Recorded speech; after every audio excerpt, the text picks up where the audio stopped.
to drive here instead of your office being here, right? Or were you here today, Robin? I was here, but they had. Okay, they had- sure. Ready to start? Oh, that's not ready. All right, we'll call the meeting to order, the commission meeting to order. This is Thursday, August 17th, 10:30. We are here for the Green Bay Housing Authority Commission meeting, and we've got roll call, I believe, so we're all set to begin. First item on the agenda is approval of the August 17, 2017 meeting minutes from the Housing Authority Commission meeting. You have that in your packet. Are there any additions or corrections? Otherwise, I would entertain a motion to approve.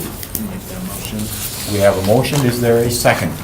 Second. We have a motion and a second. Again, any further discussion? Hearing none. All in favor signify by saying aye. Aye. Any opposed? None. The motion carries. Election of officers. We need to elect a vice chair. So that is open for appointment and election. So are there any nominations to serve as vice chair for the authority? Any motions? I totally think Terry should do it. That's because you don't want to do it. Get that out there before, right? So let's just, just for the record, at present, I'm the chair. Sandy, you're the, you're the secretary, right? Cheryl is. Cheryl is, okay, all right. And so, that's really all, we don't have a treasurer. No, No. we it's just just have a chair, a vice chair. And a Yeah. secretary, right? So we need to have a vice chair. Yeah. So do we have any volunteers? If nobody wants to do it, I'll do it. Not like we were twisting. you know, Yeah. I looked at that and I went, oh my gosh, they didn't elect me? I can't believe it, because normally you're elected when you're not there. Right here, yeah. So- All right, so I will make a motion that Sandy be appointed and elected as the vice chair. Is there a second? Before we move on, do we need to request nominations 3 times? I think We that's could, but- procedure. Okay. We have to do it for all of our meetings. We have one nomination, is there any other nomination? Going once. Is there any other nomination? Going twice. Is there any other nomination? Going 3 times. All right. Well, let me make my motion to close the floor for nominations. So, is there a second to close the floor? I'll second it. We have a motion and a second to close the floor. All in favor signify by saying aye. Aye. Any opposed? The floor is closed, so the only nomination we have is Sandy as a volunteer. I will then continue my first motion to elect Sandy as the vice chair. Is there a second? And we have a second. Any further discussion? Otherwise, all in favor signify by saying aye. Aye. Any opposed? Motion carries. Congratulations, vice chair. You just better make all the Did you meetings. get a pay raise? Yeah. Right. All right, on to communications. There's none on the agenda, but has anything come in since the agenda's come out? No. All right, we have no old business, so we move on to new business. Item number 3, consideration with possible action regarding GBHA joining the operating reserves litigation currently pending against HUD. And you have information in your packet regarding that litigation. Robin and I have talked about this, but I think it's pretty self-explanatory in the packet. If there's any questions, I'm sure Robin can give us any updates as to where this is at this point. But Why did we not participate in the first round? I didn't know about it I, until after it had already started. yeah. That was- Okay. That's what I, I Letter think I suggested had the invite came much later. You Yeah. know, I may have seen the invite originally, but I didn't, I guess, give it a whole lot of weight because I hadn't heard anything else about it. I didn't know how, serious it was, what the potential of, being successful would be. I just hadn't kind of passed through and I didn't give it much consideration. Is the county's housing authority also getting in No, on that or because not? the county doesn't receive operating funds. They have a different source of funding, so they were not affected by this. So can you give us a little background on why this litigation even came up? Yeah, well, I don't know who initiated it, but, you know, it was kind of, there was some discussion amongst housing authorities or the other professional organizations that assist housing authorities about the lawfulness, if that's a word, of HUD withholding the operating subsidy from some housing authorities back in 2012. And Stephanie, feel free to chime in based on anything you know, but apparently there was the decision made that it would be something worth pursuing because it was determined to be unlawful. So FADA, which is the, I'm sorry, I don't remember what the acronym stands for offhand, but also NARO joined forces and encouraged housing authorities to be part of the lawsuit. Really? So was this when we had really, like, look at spending down because we had too much in our coffers and we would have to take it back? This is and- what this pertains to, because in Okay. 2012, we received no operating subsidy. Correct, 'cause we didn't And the have it, yeah. unlawfulness comes in our ACC contract. They cannot, and what they did was they cherry-picked housing authorities. So they just chose certain ones to not give funding to. And in the ACC contract, you can't do that. You can prorate, but you have to prorate everyone equally. Okay. You can't cherry pick, and that's where the lawsuit comes in, is that they broke their contract with housing authorities when they did say, you don't get money, but you do. Okay. So that's where they broke the law, and that's contract law, and that's what we're going, the housing authorities are going after them for. Okay. The first lawsuit was successful, and I haven't heard of anything that HUD is going to appeal it or try to overturn it in any way. So that nothing like that has come through yet, so. Is there any reason this needs to be sent through the city's lawyer before we could, in good conscience, chase it? I mean, The deadline is tomorrow. Probably not, because we're not going, the housing authority is not going to be engaging in any legal activity. We're just joining a lawsuit that's already in place, so we're not gonna be filing anything. They're just gonna be adding our name as a commission to that lawsuit, plus the contributing to the legal fees that they're asking for, the $1,000.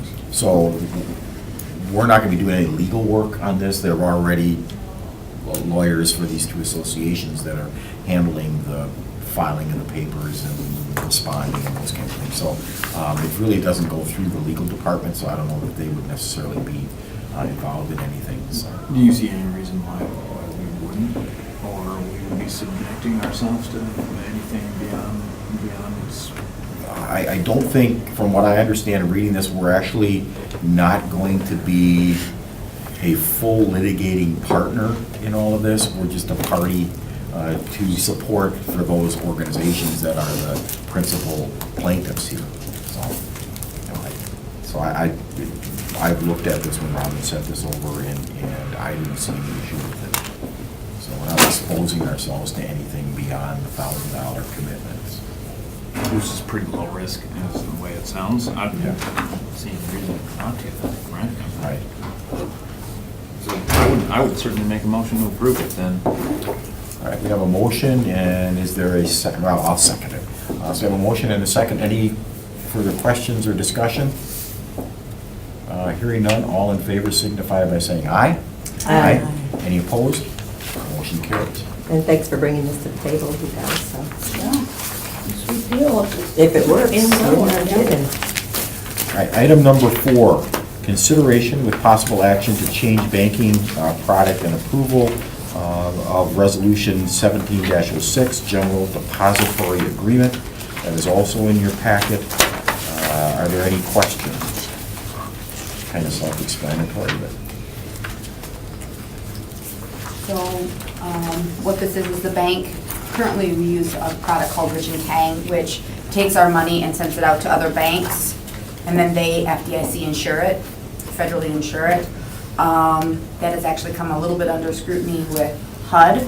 So what the bank had proposed, kind of almost at the same time that we found out that HUD really isn't that keen on that product, is that the bank is willing to take our money and collateralize it in accordance to the HUD guidelines, which are very strict.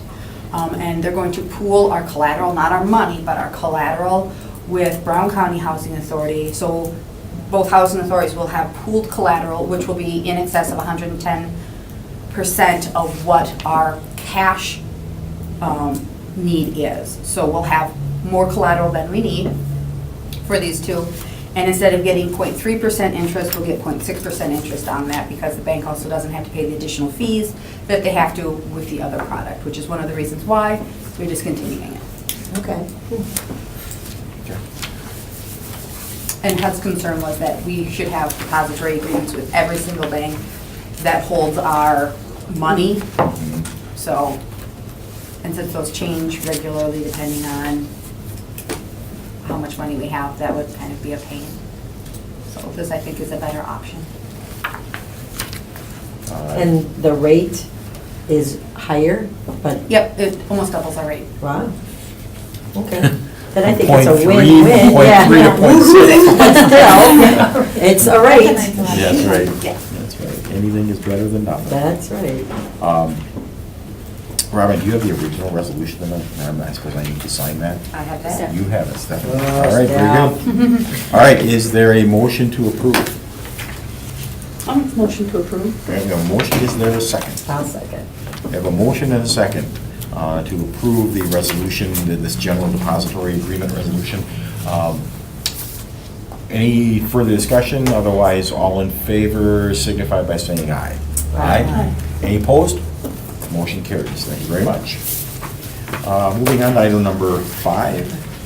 Consideration with possible action to approve the lowest responsive and responsible bidder for the Mason Manor Masonry Repair Tuck Pointing Project not to exceed $60,000. That is in your packet, item number 5.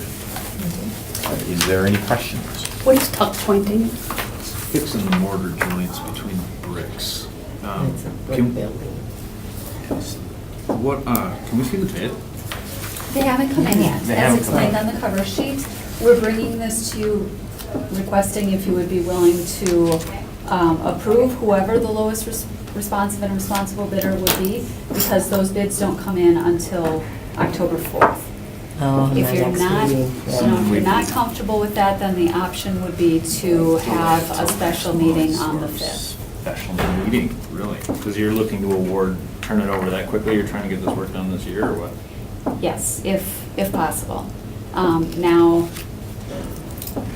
depending what the bids come in at, if they come in, because we have $60,000 to budget for this. Right. Budgeted for this. If the bids come in over that, we've already discussed as Department of Public Works and Purchasing and myself have already discussed that if the bids come in more than $60,000, we would postpone it and do the work in spring. But we would bid it out again now, and that would give vendors more advance notice, and we might possibly get a lower price. Okay. So there's a chance that, it may not be approved if we're If it goes asking over. for your pre-approval if it's under 60,000, or I should say 60,000 or less. But if it's gonna be more than that, that approval that you might give today would basically be voided, because we would go out for bid again if it goes over. Is this routine maintenance, or is there some particular problem that we're trying to deal with this? It's routine in the sense that there's no particular problem, but it's something that's only needed, every, 10 to 15 years or so, so it's not something that we do regularly. It wouldn't be inappropriate, and it would be the life cycle of that product. Oh, That's- okay. that's- So was that on some kind of what triggered this, I guess, is what I'm asking? Well, you might recall that a few years ago, we had a capital needs assessment done, so Mhm. I don't know with certainty, but that was likely indicated on there. Okay. And then Reed Lewis, our maintenance, building services coordinator, you know, kind of keeps an eye on everything in the building, which this is one item that he's kind of been saying, you know, in the future, we're gonna need to start working on that. So Reed's taken a look at it and said, now's the time to start moving this from the back burner to a front burner? Right, yeah. Okay. And then we did contract, well, we worked with Department of Public Works, who contracted with Titletown Drones.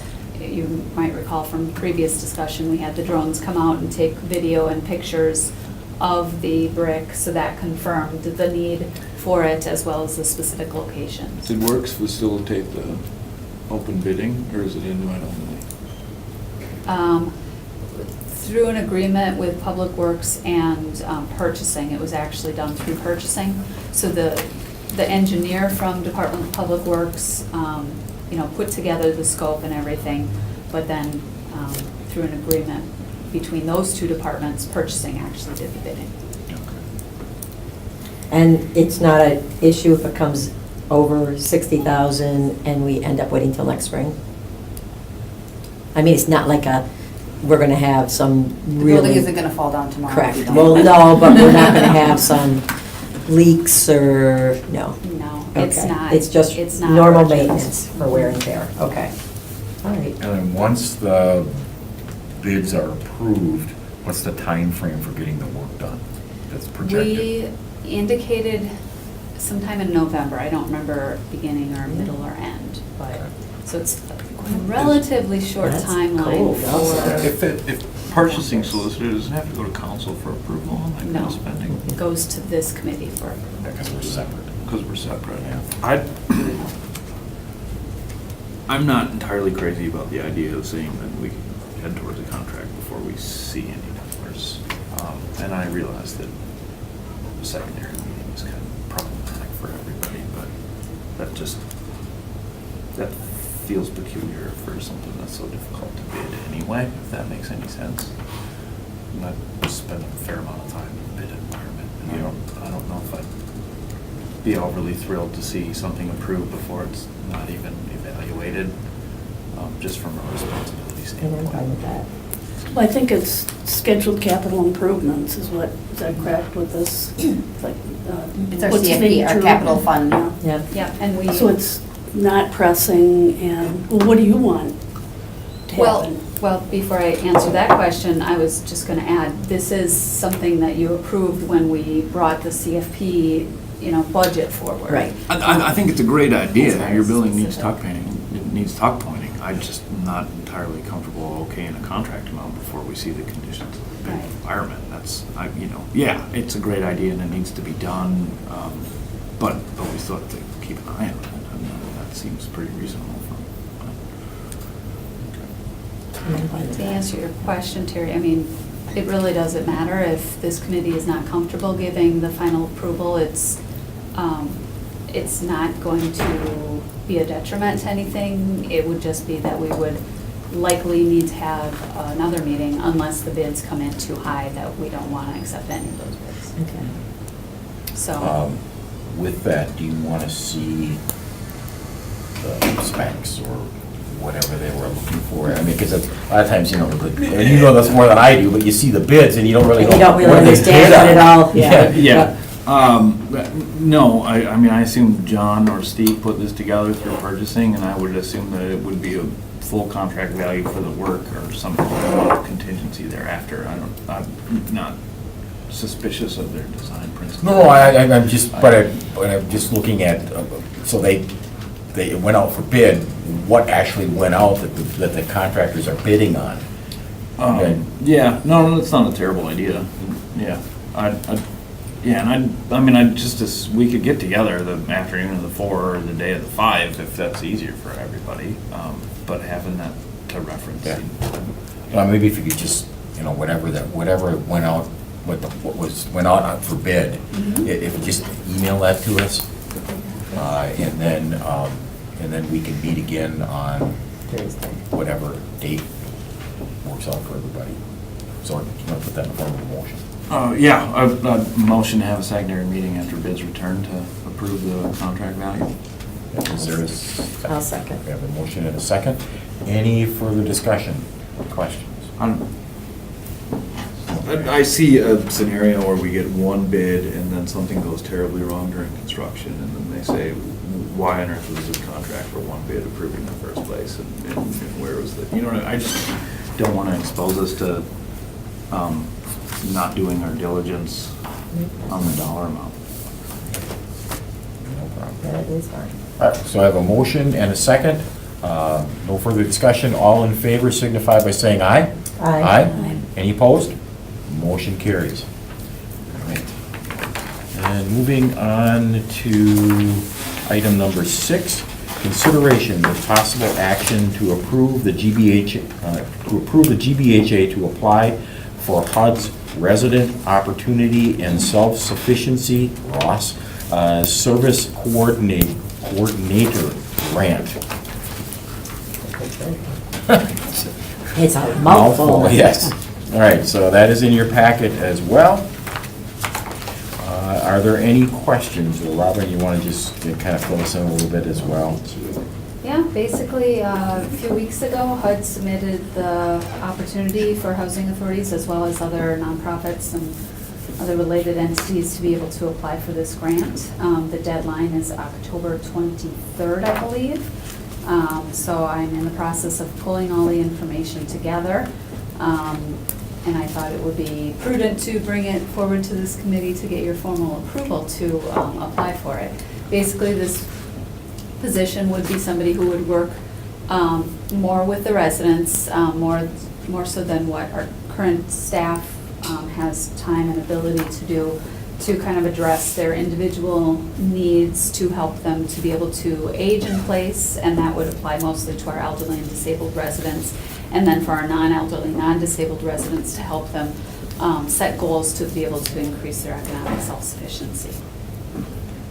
So what is the amount of the grant if we were to be successful? We still need to put the budget together, but they have 3 different categories, up to $70,000 for salary and fringe benefits, up to, I think, $2,000 for travel and training, and up to $10,000 for administrative costs.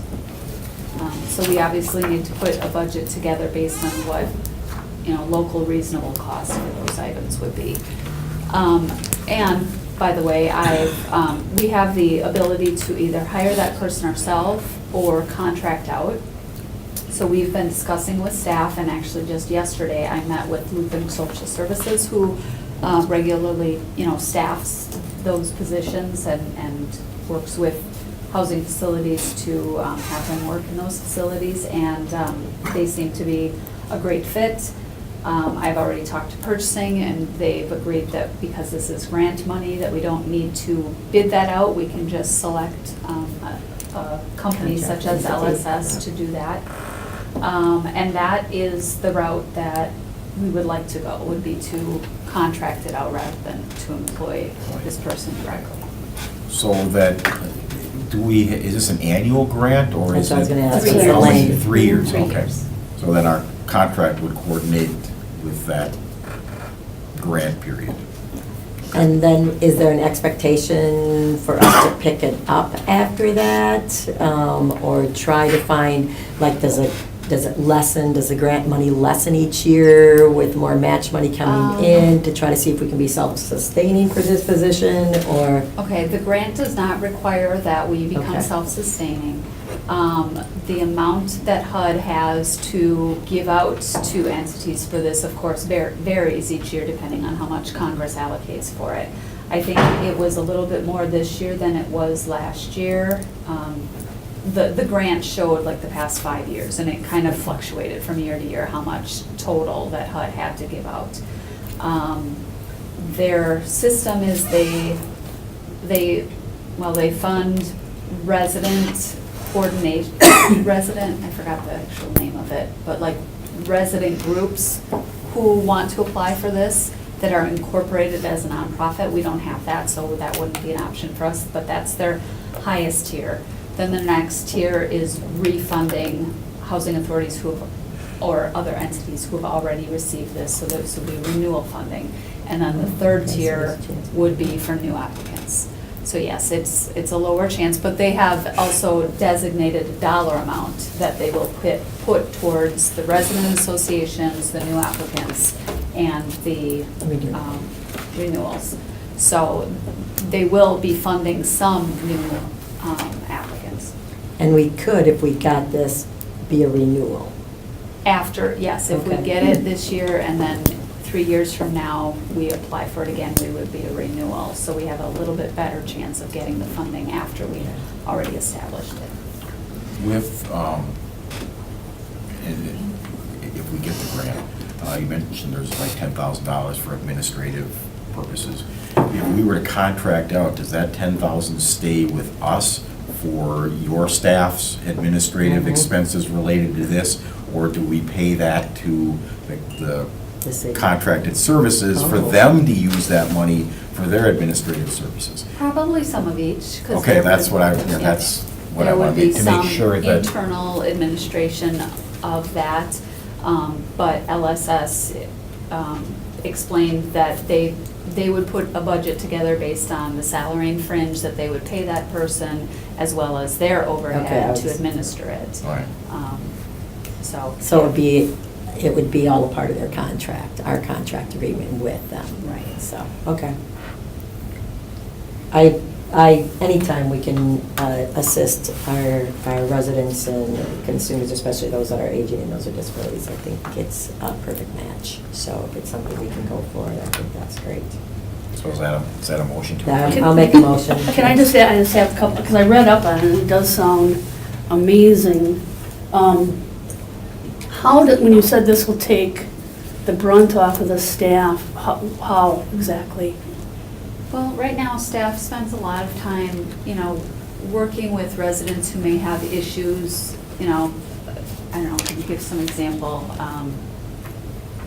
Mental health issues that are, Some of the residents, they've asked for like a social worker type of position, because as staff, we can't spend like 30 minutes talking to someone about, whatever they need. We do help them, but we don't have that much time to help them, so that's what kind of brought this up, where we were thinking if we could get someone to do that, then that person could spend more time helping the residents, whether it's getting resources or, referring them somewhere, but having the time to talk to the residents though, and then referring them to the right place. and staff currently does a lot, like setting up different presentations that come in, and those types of duties would shift to this service coordinator. So that would, free up some of existing staff's time to really focus on the property management, which is their primary role. And feeling as though I have a pretty good handle on what you three do, my question then is, what are you gonna do with all your spare time? Well, right now, the applications and all the filling and leasing up the units is what I do. Yeah. So we're hand in hand in what her position does. So now I do a lot of the lease ups, because then Jamie does the calculations. So she does more of the paperwork end, and then I'm more of the upfront with person. But I also do the incoming apps, like when we do our background checks and stuff, I do all of that. So there's a lot to do. Yeah. So it's just taking off one of your Yeah, hats yeah, and keeping the other basically. 10 on, so. No, I think yeah. it's awesome. I agree. You may recall, we've talked about, Mhm. and especially as staff, we've talked about our struggle with the unit turnover and leasing up new units. We are, on the hot list essentially Right. with HUD with that. Yep. Right. So freeing up staff's time would only help with being able to speed that up a little bit. And the other thing I think that's beneficial to us is that there's always a concern when we have staff, quote unquote, giving advice, sort of on a counseling type basis when we're not really, that's That's really not not what their they do. job. No. And so, somebody relies on that quote unquote advice and something goes awry. So to have somebody that specializes in this and can assume the liability for the advice that they give, it's better for us in the long run. Yeah, I Since agree. we're in the sort of the property management business, not necessarily in the giving counseling and advice business, so. Right.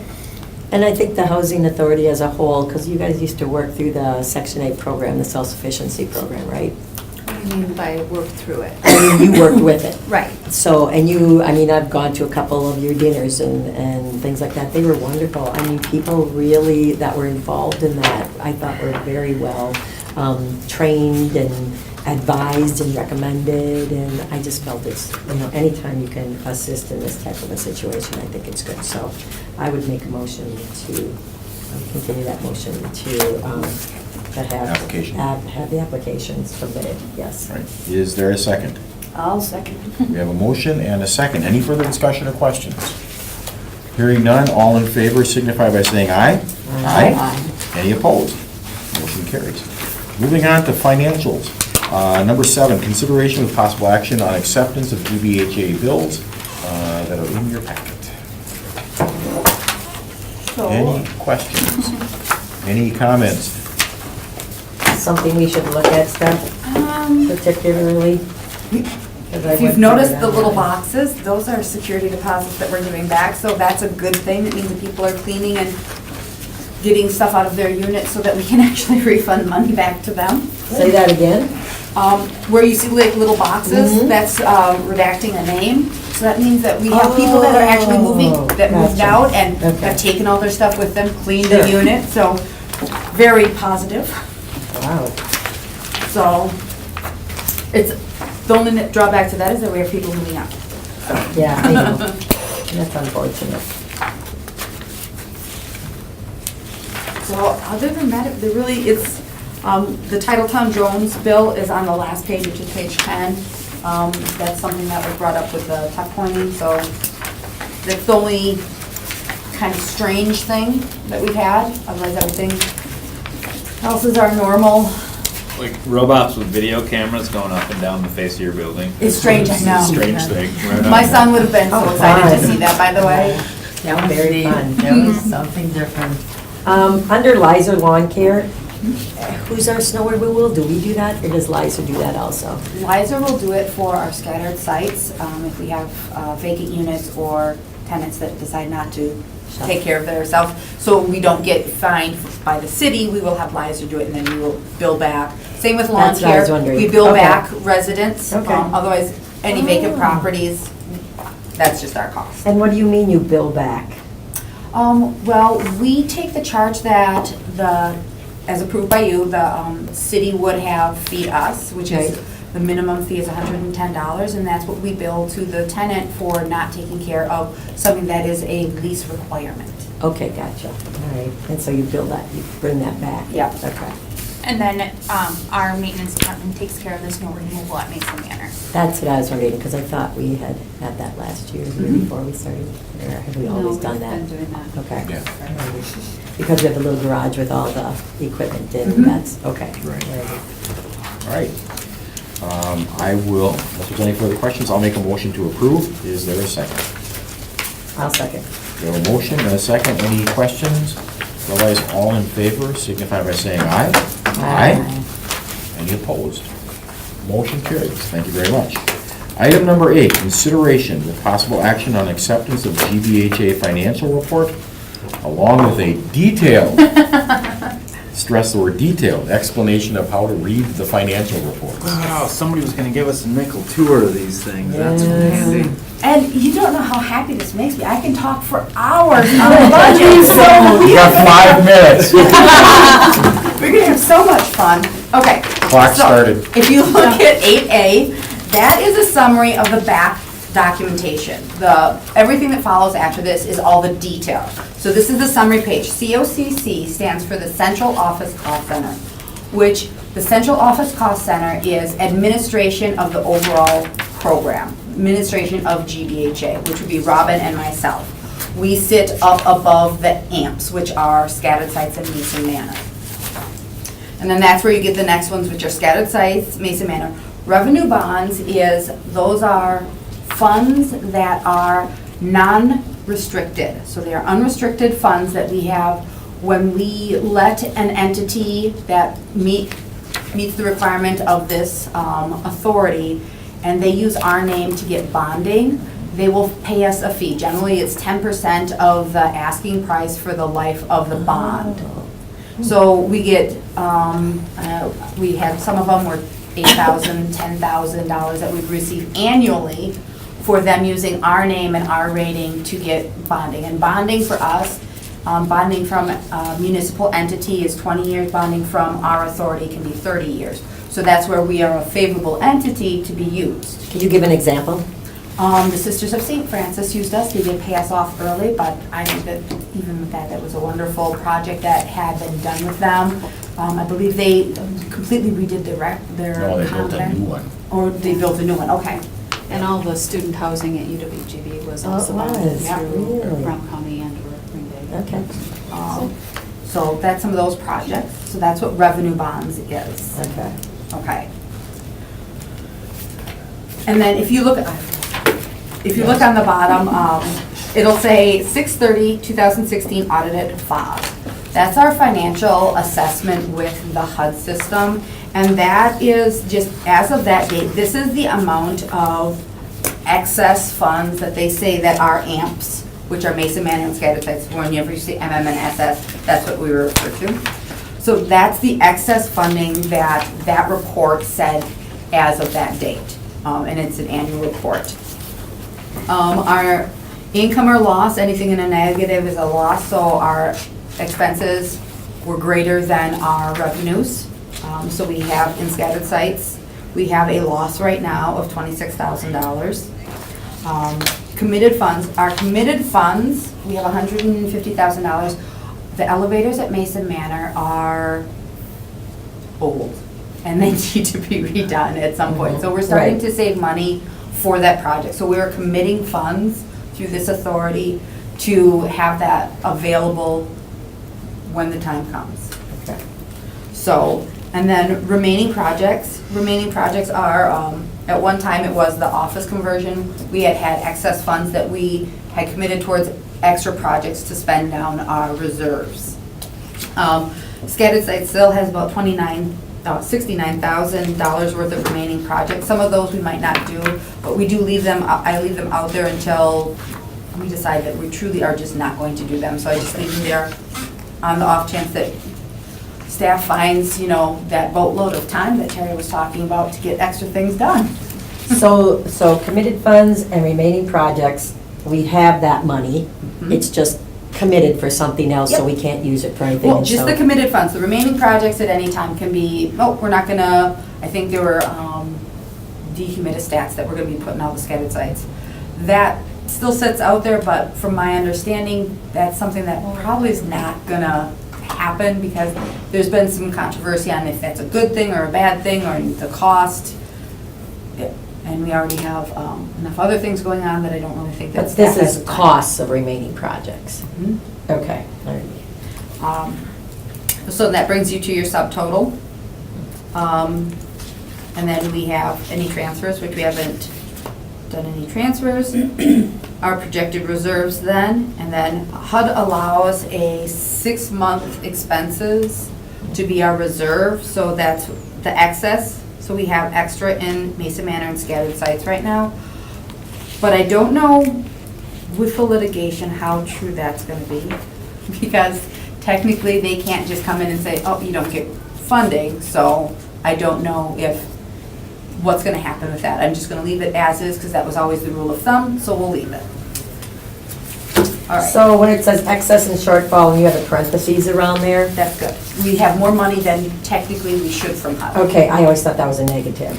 It is a negative, but it's a negative in the positive. Did I even have to bring that up? So, Okay. that's my fun for the day. So, right. So that excess/shortfall is more money than what HUD says the maximum should. That we should have on. So it's potentially at risk if it were to work out Yeah, that way. But they would have to prorate everyone, not just us. They would prorate the whole program. Yeah. And for what we're over, I don't think that, we're over 20,000 in Scattered Sites. If they're gonna prorate, They don't have a lot to prorate. they don't have I mean, fee it would cost. So what they're gonna end up Yeah. doing is they could end up potentially hurting good programs By for the doing that. few of the over, you know, I mean, because like I said, they can't just prorate one over the other, they have to prorate everybody. Oh. So, while we might have an excess, De Pere could be running right at the numbers, and if they're prorated, that could put them in a shortfall. Okay. So So, oh, that's- you mean all in Brown County? No, I mean all is in the country. Oh, They gotcha. cannot, Oh, they geez. cannot pick and choose. Proration has to Okay. be across the board. Alrighty. So this spreadsheet or this information was kind of put together years ago when we were under the understanding that we better spend down the That's- excess. Yes, yes. And we were always wanting that excess slash shortfall to be as In there. close to zero as we Mhm. could. Yes. Correct. Now it's kind of swung the other way, that HUD really isn't pushing that because it seems to be a gray area where that's not really legal. Yeah. So that's why I haven't changed it, because you guys have seen it for so long this way, but really, you could stop just before the 6th month of expenses and just look at your projected reserve. So that's what we're projecting at the end of the year is, you know, right now, we'd have $690,000 for Mason Manor. So, I mean, that's what we would have. After expenses. I think what spooked us last month, or me specifically, is we see a net income in the total budget negative $500,000. And In which one? On your last Last column year, on A. I mean last Here. month. The- Oh, negative In the summary, it, 500,000. and we Okay. were having a little bit of trouble figuring out what exactly a negative $500,000 meant. If it was Oh, on the that's annual- depreciation. So what happens is with my budget, I budget in everything. I budget in compensated absences, which is a non-cash item. I budget in depreciation, which is a non-cash item. They have to hit our financials, and so I budget for them, but we do not actually have cash going out the door for those items. So that's what, and depreciation for Mason Manor, I think, is $200,000, if I remember correctly. Depreciation for Mason Manor is $215,000. So if you back that out, it's not as bad as it seems. Right. So, and like scattered sites is $149,000 in depreciation. Those are non-cash items. So we're not spending cash, but we do have to account for those because those are assets that we will have to replace and we will have to spend that cash for. But that's why we have our CFP funds and we have our capital assessments and everything like that so that we can identify those and try to get those budgeted for. And also, we were spending down money to try to make sure that we did stay within what Makes HUD me thought was okay. glad we asked, 'cause, I mean, we were Right. taking some wild stabs at what on earth it could have meant. So out of that 490,000, you have almost 400,000 is just purely depreciation. And then, for those of you who don't know, compensated absences are, at the end of the year, we're able to roll over 240 hours of vacation time. Oh, okay. Now, what is a bigger portion of that is we have 3 members of our staff that have gone to the age that they can retire. When they retire, they can take a portion, 80% of their sick time, and we have some that have some big sick time banks sure. with them. So we are So you have to building up look a at that, reserve sure. for that expense, because when it Gotcha. comes, we know it will be big. Yep, okay. So- And that's with anybody that offers that, yes, Yeah. that fringe, yeah. So, and that was a couple of things that, you know, I'm trying to anticipate what's gonna come, and so, No, God. You're so lucky. For. I said a lot of places don't get that, but yeah. For clarification or avoidance of confusion purposes, with that last line on the summary with the excess in the brackets, is it possible to use the square bracket instead of the round? Yeah, see what, I that can tells me do it's a shortfall. that. Maybe that would help, I- because up above, in the second line, the year-to-date That's income or exactly loss, right. you're Yeah. showing the rounded brackets or the parentheses Oh, as the. And see, that's why I questioned it, is because here we have these committed, but this, isn't, but it's the same brackets. I can change the bracket. Thank you. That's- Thank you. That is not. Or you could use those squiggly ones if you want. Yeah, Yeah. I'll have to see what I can do, because You can just put a smiley face by it if you want. Because the system itself does put the brackets in there, I'll have to Yeah. see which ones I can change it to. Yeah. But I can for sure try to make that change. Or even just put a plus or a negative. All right, any further questions? Sweet progress. All right. Is there any questions, any questions for Stephanie on the detail. The On details. No. Uh, Yeah, there is actually. Okay. Where do you find the depreciation? Where did you see that? on here? Depreciation is gonna be, it's technically on the second page, It it goes is. over. Okay. It Oh, is there second it from the is. bottom. Yep, okay. So just a little piece up there, because I looked through all the long ones, the long page ones, yeah. And you know, for us that need our reading glasses and didn't bring them, it's like, I was wondering how much smaller, I challenge you, how much smaller can you make the print? no. By the way, I will print these off for my own records in one sheet, so Oh, I can make, my I can make them smaller. That's for the Don't record torture us, keeping. Stephanie. Yeah. All right. Is there a motion to accept and place on file and approve? I'll make that motion. And I will second it.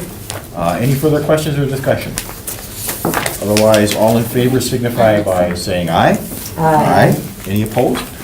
Motion carries. Thanks, Deb. Moving on to item number 9, Langen Report. Any questions? I have one. Jamie, what did you do to get onto a police report? I That's- requested. Oh, okay, you a police requested one. Oh, Jamie's on a police report. I think Four. Langen didn't know if it was scattered site or mason. Okay. All right. There's a 4, they had to provide it to me. Okay. Well, it could have been still about. You never know. Yeah. We do make, our names do get in quite a few police reports, so, Yes. when we have to call the police for that. All right. Just So- a quick question on these. So the one add to household, does that mean it was found that they added one, or that they reported they're gonna have? They reported, and then we Oh. send it into Langen to get a criminal background check.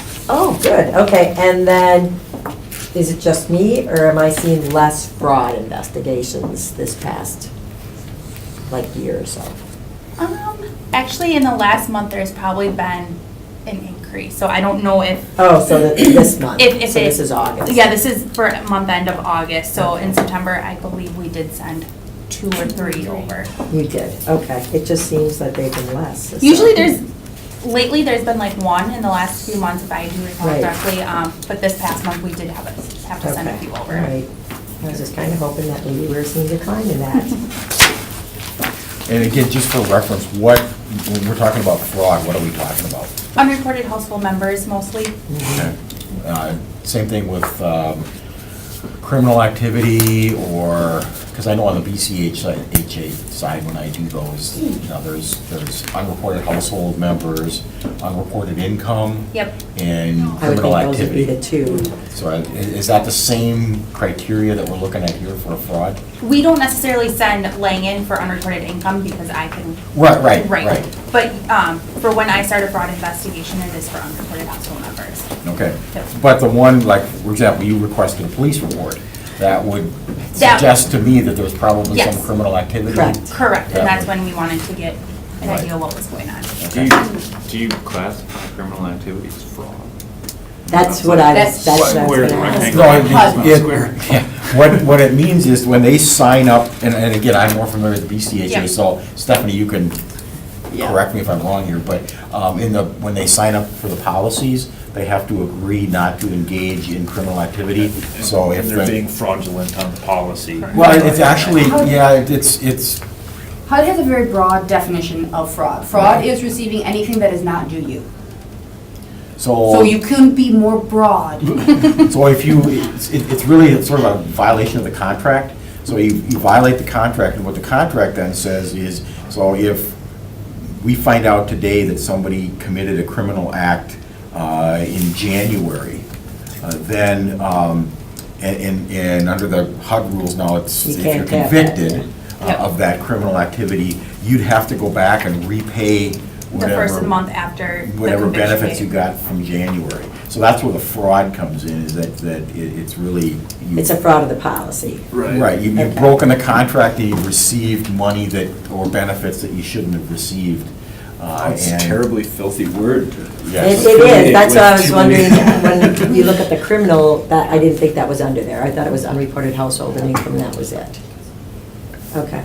Well, that's good to And, know. and more so with the unreported household income, that's really fraud, because you're supposed to report it, and you didn't. Yeah. Well, that seems really shady, Right. right? I mean, like you got somebody living on your couch forever and you're Right, not paying yeah. more rent for it, Right, right? yeah. That's Right. shady. Yeah. Right. And how I would think of fraud. All right, right on. That's, thank you. Is there any further questions? Otherwise, is there a motion to approve or accept and place on file? I'll make a motion to approve it. All right, and I will second it. Any further questions? Otherwise, all in favor signify by saying aye. Aye. Any opposed? Motion carries. Item number 10, occupancy report for September 2017. Also in your packet.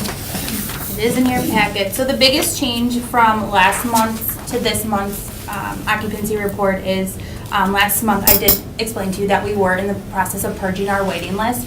And we have, our 3 weeks per HUD's guidelines has expired, so we have completely updated our waiting list, and that is the biggest change.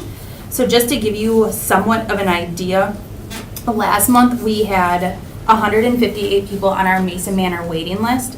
As of when this was printed, we have 60 now. You went through that many.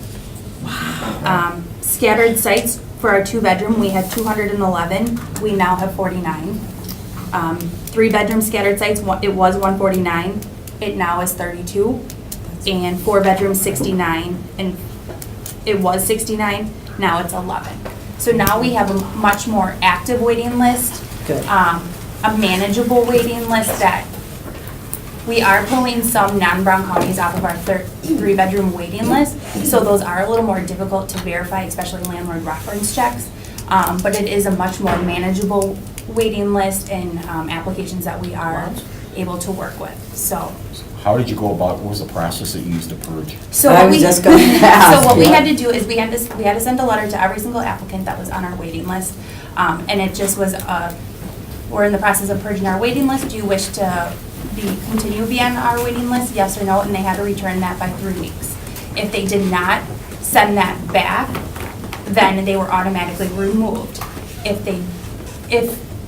the piece of mail was forwarded back to us, and it says it did not have an Return address to address. forward, Right. then we could close it, because on their letter, one of their requirements is to update us on addresses. Correct. So if they did not have a forwarding mail address on the mail, then we closed it. However, if they had a forward address per our ACOP, we had to forward it Sure. to that following Sure. address and give them the 3 weeks to return that piece of mail. Okay. Very good. Wow, that is So it was great. a lot It's of a lot of tracking. work. We feel it was a lot of work, but it's Yeah. really helping Ka with our waiting list to using. Yeah. Using Yeah. people that actually need the housing now instead of having, yes. Yeah, because the whole process of just doing the background checks, Sure. you'd be so happy when you get everything back and then you call the person, they're like, oh, I'm not interested anymore. Yeah. But it's like, oh, well, it took me like 2 hours to get all that, or days to wait for your landlord. So doggone it, you're gonna come and live here, right? Select word. Yeah. Okay, very That's good. awesome. Yeah, that is. Good job. Any further questions on the occupancy report? All right, is there a motion to accept and place on file? I'll make that motion. Is there a second? I'll second. We have a motion and a second. Again, any further questions? Hearing none, all in favor signify by saying aye. Aye. Any opposed? The motion carries. Item number 11, bed bug situation update. Okay, so what is in your packet is from our last K-9 inspection. We are mid-week of completing our full building inspection right now. So when Ka and I left about 10 o'clock, we had 4th through 8th floor completed, which equates to 105 units. What we have found thus far in the 105 units is we do have 3 confirmed infestations. One of those infestations, the piece of furniture that was found to be infested has already been thrown away that day of. She came and consented for us to dispose of it. One received secondhand furniture when they moved in, so we do believe it is from the secondhand store. Darn. And the third is a repeat. So this individual is a traveling soul and likes to go to places in the Sure. community, and we feel that, and there is other family members within this individual's. So we do believe it was just brought in back into Mason Manor. So 3 out of 105 had been confirmed, and 3 we did find in encasements. So our inspector feels that we wouldn't consider them a confirmed infestation because they are concealed in the encasement and there was no rips or tears of the encasement. So like a mattress Correct. or a box spring? Yes, or- they are okay. in the encasement. Okay. And so what happens in that case? He does not recommend treating because they are In case, so securely just leave in them. the, Okay. don't change, take don't move it the because. encasement out. Correct. Okay. Yep, so we're finishing up all 3rd floor today, and then we have 1st and 2nd floor tomorrow. Wow, you guys, You And we will mentioned- continue going quarterly. good job. Yeah. You mentioned that one of the problems with the piece of furniture that's been thrown out, did they get a replacement through our landmark? Through our landmark, yes. Yep, And how are we doing on our landmarking? we're doing good. Kat and I were going through all of our sheets of people that did dispose. We have had 3 people receive couches that pull out to be the sofa sleepers. We have had a few people receive the sofa chairs, but a lot of people did get new beds when they did throw away mattresses. We just don't have those to give to people. Yeah. But we do offer the sofa sleeper couches because they do pull out to queen size beds. And we're still getting the mattresses and box springs through GNR? WGNR? We At a reduced cost or not? we have not been. Oh, successful with that? They Oh. did donate one to the individual that we did have to transfer. Okay.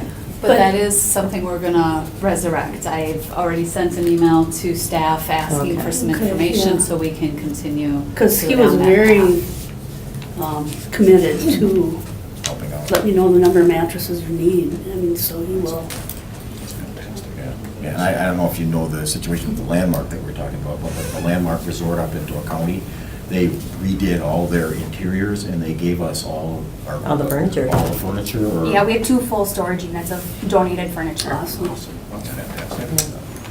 So, question with, have we checked other than GNR? So have you gone to like, I was gonna say McCrory's, holy cow, would that been like a long But time? WGNR has said that they'll do Yeah, it. oh, they will, Yeah. okay, And because I then was they gonna say construct their Verlo own would be another one. mattresses, Yeah. So, the reason I'm bringing this up is when I moved into my home years ago, I had to get another bed in another room. And so, but the mattress was made a little bit too small, so I asked for a queen, and it was about 3-4 inches too, so it was almost a full. And so they just came and replaced it. And like, it was like a brand new mattress. So I'm like, oh my gosh, you know? That's cool. Someone could have, I said, where do you take these things? Do not destroy this. I said, I'll just keep it, you know, whatever. And he's like, no, I think he said at that time, we take them to, what's the homeless shelter, the family one over by Curative. Freedom House? Freedom House, yes, yeah. But, so that made me feel better because I almost was gonna refuse that they could take it out of my house if I thought they were just gonna dump it because it was just brand new. So it's those types of things that I don't know if we ever need other connections, that might be. And I went to school with one of the managers at Verlo, so. I thought they were standardized. How do you buy bed sheets? Well, for one that- no, it was only like an inch on each side, so your queen still Alright, fit with yeah. some of them that are now, you know, the elastic all the way Yeah. around. It just was a little not, it wasn't just as tight. And my parents slept in it and went, this is too close, this cannot be a queen size. And I'm like, I'm sure it is, I'm sure it is. And we measured, and it was not as wide. And so they just brought me a new one, you know? And slept in once, you know, I mean, seriously. So, So anyway, I just thought I'd throw that out just in case WG and I didn't, that could be something even us as commissioners could approach Yeah. individuals. Thank you, Sandy. All right, moving on. Item number 12, housing update report. Yay, happy stuff. So on the residents and tenants side, it's been going very well. The residents barbecued lunch for us. We had two residents who loved to barbecue, and they invited the office staff to go have lunch with them. Nice. We've been receiving lots of thank you cards, just random, like, thank you for doing what you do every day. So that's been really nice too. We've also been recruiting more new residents to participate in their meal site program. So that number has increased now. Kind of stressing out Karen, but I think, I think that that's great because I know that we had pretty low numbers. And then the ADRCs were saying, well, you know, is there any way you guys can think of how can we recruit more people to come down and do the lunch program? So I do that now for new move-ins. I offer it right away. If they want it on the day, we get them registered right away. So the numbers increased there. For staff, we participated in a senior life fair at the Kroc Center, and that was pretty interesting. I was actually surprised that there were people there who were really interested and were really happy that we were there. We already talked about our purging our waiting list. We were glad that we got all of that done.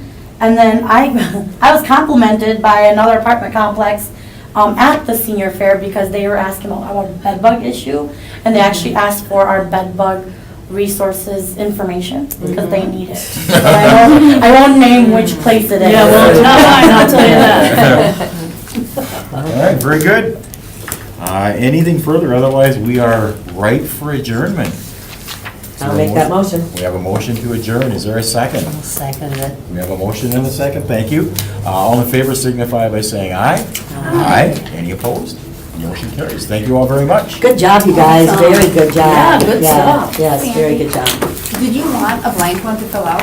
I had one filled out, so I did fill it out already. Okay. But I forgot to bring the one I actually filled out. That's all right. So I apologize for that.